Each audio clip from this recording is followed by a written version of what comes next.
Olá, Anabela. Olá. Prazer te conhecer e estar junto com você aqui no Fólio, tá fantástico. E essa gravação nós estamos fazendo para o Congresso Lusófono de Escrita Criativa, que vai ao ar de 9 a 15 de novembro. E apresente-se, converse com os nossos ouvintes, nossos telespectadores, vamos chamar assim praticamente. Bom, então olá, eu sou a Anabela Mota Ribeiro, Mota da minha mãe, Ribeiro do meu pai, e uso o meu nome completo desde sempre, eu diria, porque sou feminista e quando era pequena eu achava uma injustiça que só se usasse o nome do pai.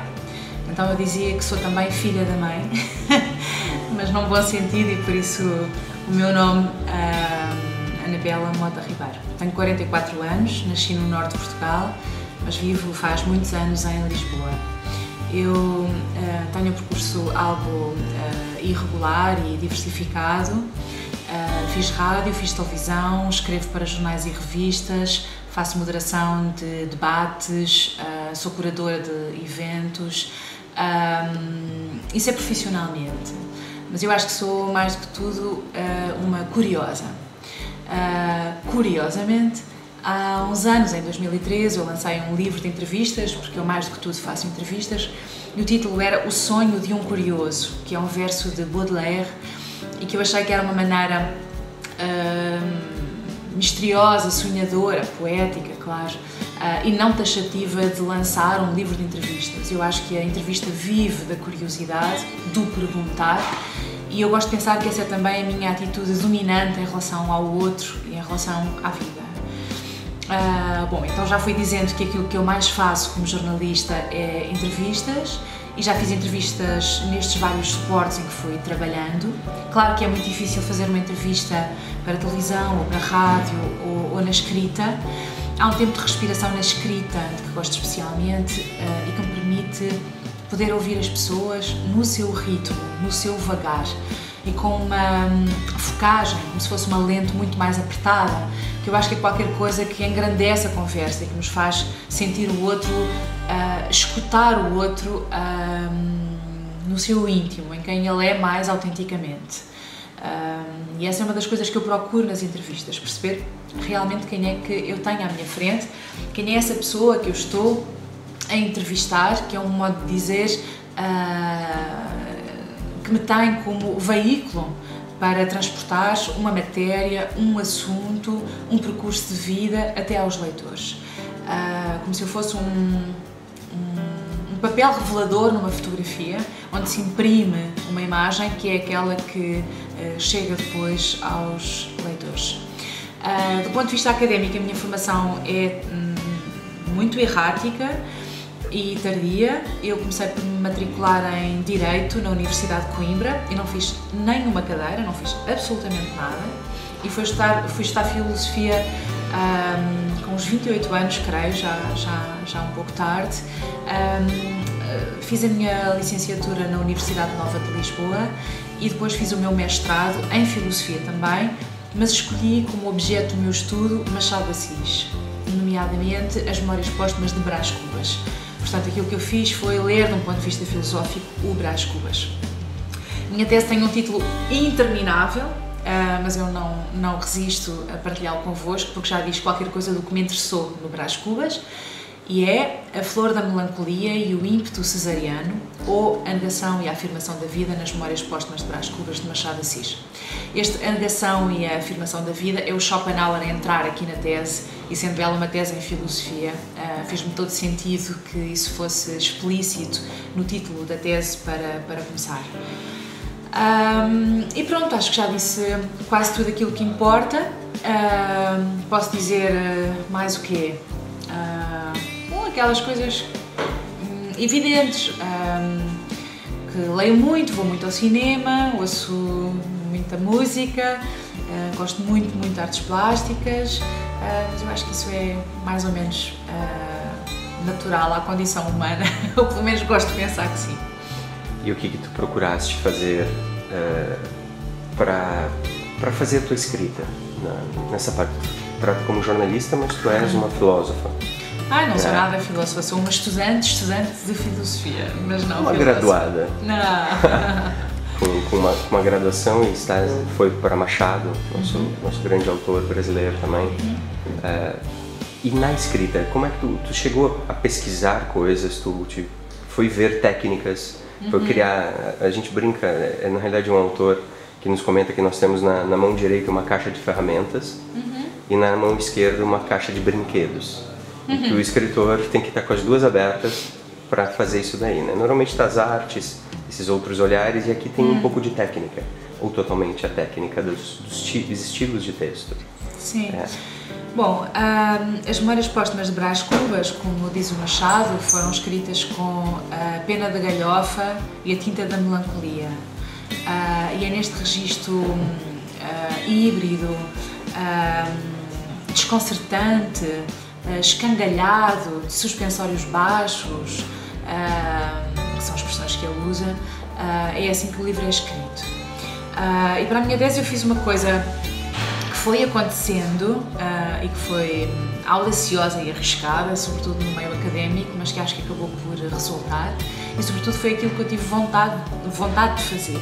Uma das vantagens de se fazer o mestrado, ou a licenciatura, ou o doutoramento, quando se tem a minha idade e quando se tem um percurso profissional definido, é que as coisas fazem-se com talvez um empenho redobrado, mas sem dúvida sem aquela pressão que os jovens têm quando estão a começar a vida, estão a adquirir essas ferramentas, e isso é um instrumento indispensável depois para conseguir uma carreira, obter uma boa classificação, cumprir todos esses requisitos que nós sabemos que são indispensáveis hoje para fazer vida, vamos usar essa expressão. Bom, mas eu tenho a idade que tenho, não pretendo seguir a carreira académica, isto foi mesmo só um pretexto para eu ler durante uma boa temporada Machado e autores que estudaram Machado de uma forma organizada, portanto foi mesmo só pelo gozo e pelo engrandecimento pessoal que eu trabalhei o Machado. Então eu pude correr esse risco de fazer uma tese que do ponto de vista formal é pouco canónica. Claro que obedece ao rigor da academia, e os meus dois orientadores, um de literatura e um de filosofia, e que são exigentíssimos, não permitiriam que fosse de outro modo, mas eles reconheceram o que eu queria fazer e deram uma liberdade para, do ponto de vista formal, ensaiar então essa solução a que cheguei, e que é uma imitação do livro do próprio Machado. Quer dizer, as Memórias Póstumas de Brás Cubas têm umas 300 páginas e uns 150 capítulos, e a minha tese tem umas 80 páginas e uns 45 capítulos. E nos títulos de cada capítulo eu fui muito ao encontro dos títulos da obra do Machado. Por exemplo, há um capítulo que se chama Ou Muito Me Engano, ou Este Capítulo é Inútil. E eu escrevi um capítulo que se chama Ou Muito Me Engano, ou Este Capítulo é Inútil e puramente especulativo. Portanto, eu brinquei, eu fui a essa caixa da brincadeira, eu usei essa pena da galhofa que ele, Machado, nos oferece à partida para construir a tese. É claro que também há as rabugens de pessimismo, há a tinta da melancolia, e isso é talvez o plano mais filosófico, essa procura pelo sentido, essa dimensão metafísica que está no livro, que atravessa o livro do princípio ao fim, e que eu trabalhei muito na minha tese também. E, portanto, isso está lá. Mas eu gosto de pensar na escrita de um texto, uma tese, do que seja, como um trabalho oficinal, portanto, qualquer coisa que usa essas ferramentas que estão numa caixa que temos numa mão, e na outra mão que tem essa dimensão lúdica, esse risco, esse gozo, esse brincar que é próprio das crianças e do criar. Às vezes corre bem, outras vezes não. Aproveitando um tanto do que nós estamos falando, um pouco mais, com relação à nova escrita. Vamos lá de Machado, né? O cânone. Eu estava presente na tua mediação com o Gonçalo, e eu gostei muito também do teu posicionamento ante a história, porque tu fizeste uma avaliação desse universo do Gonçalo, tu terias alguém que tu estaria olhando hoje em dia como uma leitora audaz, vamos dizer assim, que esteja acompanhando? E se eu me vejo como uma leitora audaz? Não, se tu estás acompanhando de uma maneira, como assim, tu leste bastante Machado, tu estás lendo alguém que hoje tu possa conversar, falar sobre ele, para falar sobre essa literatura atual. Sim.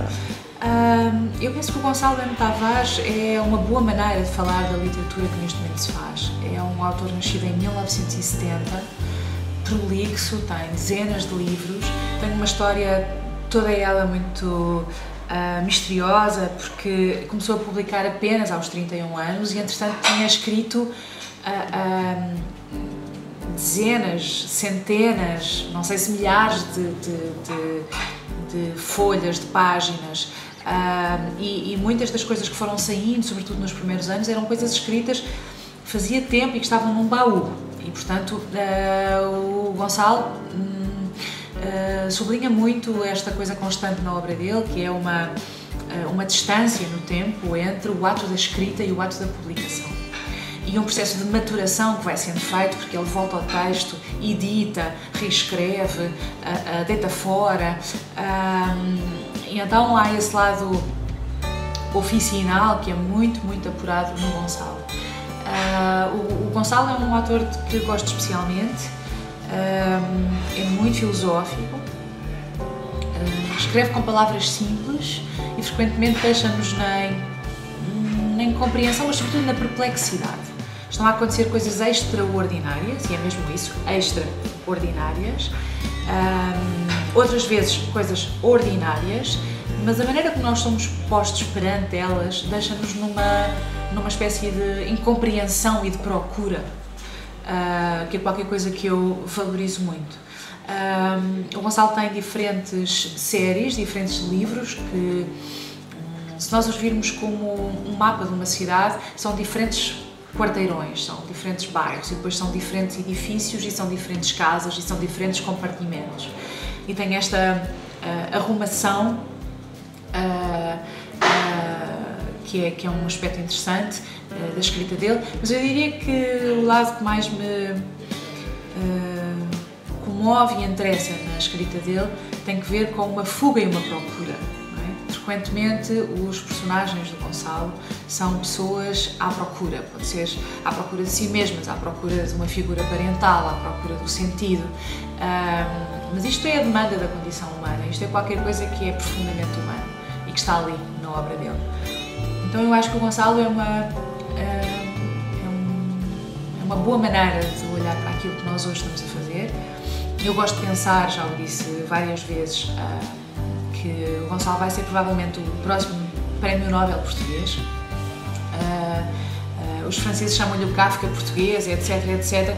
Eu acho que todos os rótulos têm o perigo de serem rótulos e, portanto, redutores e muitas vezes capciosos, mas ao mesmo tempo nós precisamos de situar as pessoas. E aquilo que eu gosto quando se diz que ele é o Kafka português é dizer que ele é um escritor tão singular, tão fulgurante, que nós vamos ouvir falar dele durante muitos anos e vamos ler o que ele escreveu e pensar e ser alimentados e inquietados por aquilo que ele escreve durante muito tempo, como somos em relação a Kafka. Tá? Por si só isso já é excelente. Eu te faria uma provocação última, só para entender um pouco também da tua leitura de mundo. O que é um bom livro? Eu acho que um bom livro pode ser um livro que eu não compreendo bem. Voltando ao Brás Cubas, eu não sei quantas vezes li o livro, talvez 15, não sei. Eu até já li o livro do fim para o começo. Foi um exercício que eu fiz quando estava a trabalhar a tese, aproveitando então essa ideia da subversão das noções de princípio e de fim, campo e de berço, que estão nesse livro, Morte e Vida, que estão nesse livro do Machado de Assis. A dada altura ocorreu-me ler o livro do fim para o começo e perceber capítulo a capítulo como é que era feito esse movimento, qual é que era a tonalidade geral. Mas depois de ler o livro tantas vezes e de o estudar, sobretudo alguns capítulos tão exaustivamente, eu não estou a fazer género quando digo que eu não tenho a certeza se compreendo bem o livro. E um livro que não se esgota, nem depois de muitas leituras, que continua a assombrar-nos, que continua a fazer-nos pensar, a interpelar-nos, que continua a provocar em nós esse estremecimento de sou eu.